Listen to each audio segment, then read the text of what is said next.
Is there anything better when old motherfuckers fight? On one hand, you have one of the most influential female rockers of all time, original Runaway, had an even bigger career on her own. It's Joan Jett. And then on the other hand, you've got Ted Nugent, who is like almost inexplicable. For those who are not familiar with him, early to mid 80s and before, Ted Nugent would have been known as a hard rock, borderline heavy metal guitarist who was very good, and he had some hit songs in the 70s, and he became more well-known even in the 90s and all the way up through now for being like, at first it was like he was a weird hunter, and then, well, this guy really speaks his mind. And at this point, I feel like Ted Nugent, he's a full-on troll. He just says shit. I think Ted Nugent, he knows that that's who he is to these people. And the more he turns that up, the more these fucks love him. He hasn't had a hit song in like 30 fucking years. He has no relevance in regards to music other than the fact that there was a time where he was a musician.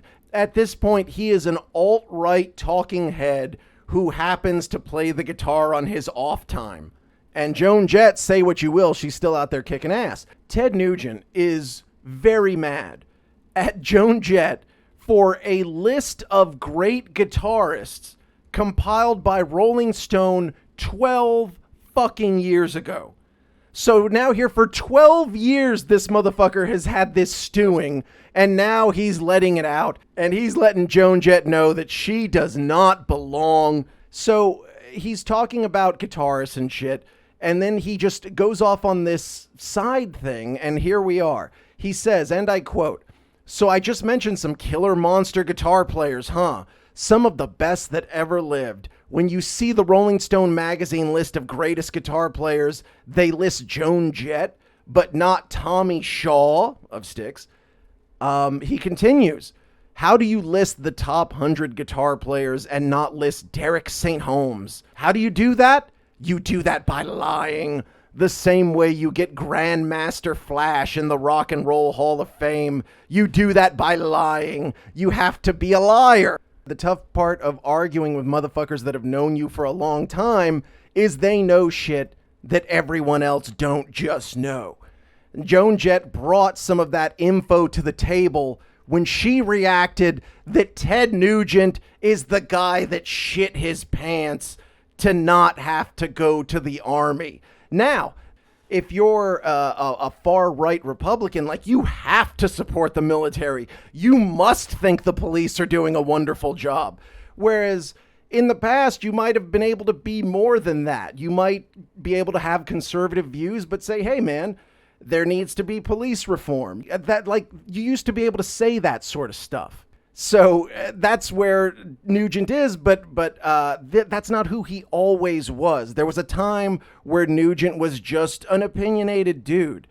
And during that time, he mentioned the lengths he went to dodge the draft. Mr. fucking Star-Spangled wannabe Captain America Ted Nugent, who wraps himself in the flag, and anyone who wouldn't fucking fight and die for America is a soulless, worthless piece of protoplasm, or however the fuck Ted Nugent speaks, when he himself is a draft dodger. He is a hypocritical piece of dog shit, but anyone with two brain cells to rub together knew that already. Now, Joan Jett brought all this to light when she was when it was brought up to her that Ted Nugent had some shit to say about her inclusion on that list. She said, "Is his implication that he should be on the list instead of me? Well, that's just typical. It's what I've dealt with my whole life, being written off." Ted Nugent has to live with being Ted Nugent. He has to be in that body, so that's punishment enough. He's not a tough guy. He plays a tough guy, but this is a guy who shit his pants literally so he didn't have to go to the army. And Joan Jett is not a motherfucker to fuck with because she will bring the fire, clearly. Ted Nugent, he acts like he's some fucking tough dude, Mr. fucking outdoor hunter and all that. You guys have brought up like, oh, you talk shit about certain guys that might kick your ass or whatever. I have no fear unless Nugent comes at me with his fucking bows and arrows and 35 guns he probably keeps on him at all times. In a hand-to-hand bit of combat, I would fuck Ted Nugent up 10 out of 10 times. Yes, I'm bragging about beating up an elderly man. I will beat all you elderly motherfuckers up if you fuck with me. I see that all over the place. I can't remember a time where so many elderly motherfuckers were like trying to convince you of how fucking tough they are. You never used to have to worry about that. Elderly people used to be nice. But anyways, elderly people are not tough is all I'm saying. One punch, they go right the fuck down. I say I would beat his ass. I guarantee you he could not beat Joan Jett's ass. I feel if they were to fight, I would not know who was going to win. That would be a tough one. So, lest someone thinks that Joan Jett is just making this shit up, in a 1977 interview with High Times of all magazines, Nugent, he bragged about his draft board physical exam. And here's his quote. I just had chips, Pepsi, beer, stuff I never touched, buttered poop, little jars of Polish sausages, and I drink the syrup. God damn, that's nasty. I was this side of death. Then, a week before, I stopped going to the bathroom. I did it in my pants. Poop, piss, the whole shot. My pants got crusted up. So I went in and those guys in uniform couldn't believe the smell. They were ridiculing me and pushing me around and I was crying, but all the time I was laughing to myself. So here you have a young Ted Nugent. Even if there's a little bit of hyperbole in here, bottom line is Ted Nugent didn't go to the Vietnam War. Why? So whether he did what he did here or he did something a little short, bottom line is the guy probably did have to shit his pants or pretend like he was gay or, that was the classic shit. When people were trying to get out of the Vietnam War, they would pretend they were gay or they would pretend they were mentally challenged. That's probably what he did here. He probably shat his pants and claimed to be retarded. I'm not even joking. That's, by the sounds of it, that's what he did. Later in life, of course, Nugent would distance himself from those remarks. And in 2006, he claimed, and I quote, "You've got to realize that these interviewers would arrive with glazed eyes and I would just make stories up. I never did crystal meth and I never pooped my pants." Mr. fucking America, you would have think he would have been first in line, ready to defend the flag because he's so fucking tough. And he's such a master of weapons and various weaponry. But no, pussed out. Now, Ted, who's never going to just let you get the last word on him, Ted came back and said that Joan Jett is stupid. The Nuge came back and said maybe the plastic has gone to her brain. I don't know. I just didn't think she was that stupid. I never said anything about how stupid she was. I didn't think she was that stupid. Now we know how stupid she is. But in a move that you probably could have guessed he would have gone to, he does blame her menstrual cycle. He says, and I quote, "But don't you see what goes on? I guess they seek and accomplish the eternal, terminal menstrual cycle. You know, the menstrual cycle that the governor of Washington and Oregon thinks that they should have tampons in the boys' bathrooms. That's where we are. You know that's where we are. That's not where we are, but it's where they're steering our great country, our once great country. This is rambling bullshit. It's just like there's nothing here. We're talking about Joan Jett. The fucking guy starts going on about Washington and Oregon putting tampons in bathrooms and shit like that. What the fuck does that have to do with anything, stupid ass? I don't understand how somebody can look to this guy and be like, wow, this guy's a great fucking speaker. This is fucking rambling bullshit. But listen, I've cut out so much of his statement here because it's just nothingness. Basically, he's saying that he thinks Joan is good, but that she's not a great guitarist.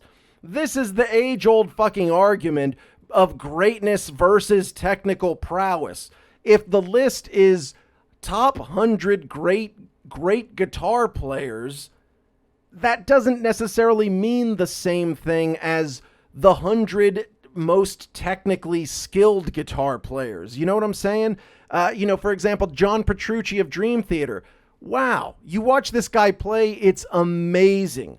That being said, he'll never be put on any of these lists because nobody knows who the fuck he is except like all these fucking nerds. They're highly, highly, highly skilled.